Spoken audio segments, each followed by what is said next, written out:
প্রিয় দেশবাসী, আমরা সবাই জানি ছাত্র নাগরিকদের অংশগ্রহণে যে আমাদের সফল গণঅভ্যুত্থানটি হয়েছে সেটির পরপরই বাংলাদেশ পুলিশ সদস্যরা তাদের কর্মস্থল থেকে নিজেদেরকে প্রত্যাহার করে নিয়েছে। আজকে কিছুক্ষণ আগে আমি দেখতে পেলাম যে তারা 11টি দফা দাবি দিয়েছে, অর্থাৎ তারা যদি কর্মস্থলে ফিরতে চায় তাহলে 11টি দফা দাবি পূরণ করতে হবে। আমি প্রথম দফা দাবিটি আপনাদেরকে পড়ে শোনাচ্ছি। তারা বলতে চেয়েছেন যে পুলিশকে সংস্কার করে দলীয় প্রভাব মুক্ত জনগণের কল্যাণে নিয়োজিত করতে হবে। দেখুন, খুব আমরা যেই পুলিশকে আমরা দেখতে চাই দলীয় প্রভাব মুক্ত থেকে কাজ করার জন্য পুলিশকে সংস্কার করতে হবে, এটি তাদের প্রথম দফায় এই দাবিটি রেখেছে। এবং এই দাবির সংস্কারের যে জায়গাটি, এটি সম্পূরক একটি জায়গা তারা যুক্ত করেছে।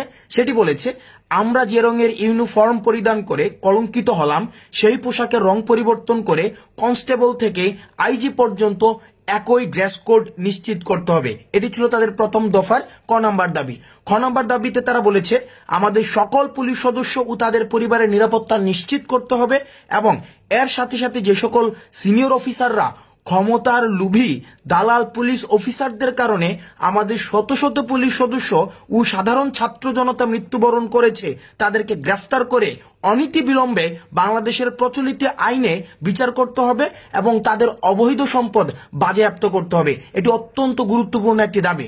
দেখুন এখানে কি বলেছে, এখানে তারা স্বীকার করে নিয়েছে, এখানে অর্থাৎ বাংলাদেশ পুলিশে অবৈধ ক্ষমতালোভী ব্যক্তি স্বার্থ হাসিলের জন্য অন্যান্য পুলিশ সদস্যকে তারা ব্যবহার করেছে এবং পুলিশ সদস্যরাই এখন দাবি করেছে যেসব পুলিশ সদস্য তাদেরকে ব্যবহার করে ক্ষমতার লোভে তাদেরকে ব্যবহার করেছে তাদেরকে বিচার করতে হবে এবং যে ছাত্রদেরকে নির্যাতন করেছে যেসব পুলিশ সদস্যরা তাদের প্রমোশনের জন্য অথবা দলীয় লেজুর বৃত্তি মেনটেন করার জন্য তাদের কিন্তু তারা বিচার চেয়েছে। তারপরে দেখেন, তারপরে 2 নম্বর দাবিটি একে খুব গুরুত্বপূর্ণ একটি দাবি। সেখানে তারা বলেছেন যে এই চলমান আন্দোলনে যেসব পুলিশ সদস্য মারা গিয়েছেন তাদের পরিবারেরকে সহায়তা দিতে হবে, আর্থিক সহায়তা দিতে হবে এবং সেখানে বলা হয়েছে যে জানমালের নিরাপত্তা ব্যবস্থা নিশ্চিত করতে হবে। এবং খ নম্বর দাবিটি আমি ব্যক্তিগতভাবে মনে করি খুবই প্রাসঙ্গিক। 2 খতে সেখানে বলেছেন যে আন্তর্জাতিক শ্রম আইন অনুযায়ী সেখানে 8 ঘন্টা কর্মঘণ্টা নিশ্চিত করতে হবে। আপনারা সবাই জানেন বাংলাদেশ পুলিশের যেই কর্মঘণ্টা সেখানে নির্দিষ্ট কোনো কর্মঘণ্টা নেই। সেখানে হচ্ছে অর্থাৎ একটা পুলিশ 24/7 ডিউটি করতে হয়। আমরা জানি একটা মানুষের পক্ষে 24 ঘন্টা ডিউটি করা সেটা কখনোই সম্ভব না। আমরা যে এই কিছুদিন অর্থাৎ আমাদেরকে থানা হেফাজতে আমাদেরকে দৌড়াদৌড়ি করতে হয়েছে, সেখানে আমরা দেখেছি একটা পুলিশ কতটা অমানবিক জীবনযাপন করে একটা পুলিশের জীবন। তাদের নির্দিষ্ট কোনো কর্মঘণ্টা নেই, 16 ঘন্টা 20 ঘন্টা 24 ঘন্টা ক্ষেত্র বিশেষে 2 দিন 3 দিন পর্যন্ত তাদেরকে ডিউটি করতে হয়।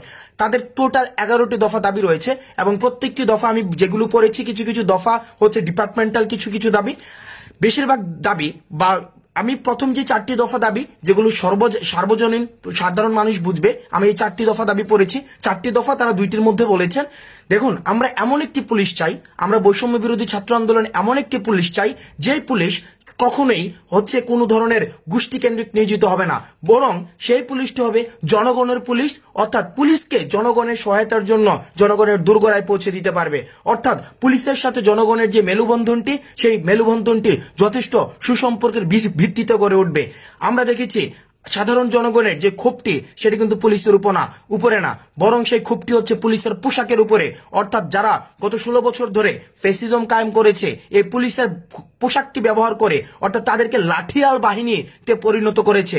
আমরা দেখেছি ছাত্রদেরকে দমন করার জন্য, সুশীল নাগরিকদেরকে দমন করার জন্য, যারাই নীতিগত সংস্কারের কথা বলেছেন তাদেরকে দমন করার জন্য পুলিশকে সবসময় লাঠিয়াল বাহিনী হিসেবে তারা ব্যবহার করেছে ক্ষমতালোভীরা। সুতরাং আমরা পুলিশের যে দাবিগুলো জানিয়েছে এই দাবিগুলোর প্রতি বৈষম্য বিরোধী ছাত্র আন্দোলনের একজন সমন্বয়ক হিসেবে আমি ব্যক্তিগতভাবে, এটি কোনো আমাদের আনুষ্ঠানিক বৈষম্য বিরোধী ছাত্র আন্দোলনের কোনো বক্তব্য নয়, আমি ব্যক্তিগতভাবে এই যে 4টি দাবি সেগুলিকে অত্যন্ত বা 11টি যে দাবি সেগুলিকে অত্যন্ত যুগোপযোগী মনে করছি এবং পুলিশকে জনগণের দোরগোড়ায় পৌঁছে দিতে এবং পুলিশের যে ভাবমূর্তি ক্ষুণ্ণ হয়েছে সেই ভাবমূর্তিকে আবার সেটাকে ফিরিয়ে আনতে, পুনর্গঠন করতে আমি বিশ্বাস করি এই যে দাবিগুলো সেগুলি প্রাসঙ্গিক। এবং আমরা বলতে চাই ছাত্র নাগরিকের অংশগ্রহণে যে অন্তর্বর্তীকালীন সরকার গঠিত হতে যাচ্ছে, আমরা বিশ্বাস করতে চাই সে অন্তর্বর্তীকালীন সরকার এই 11 দফা দাবিকে অবশ্যই আমলে নেবে।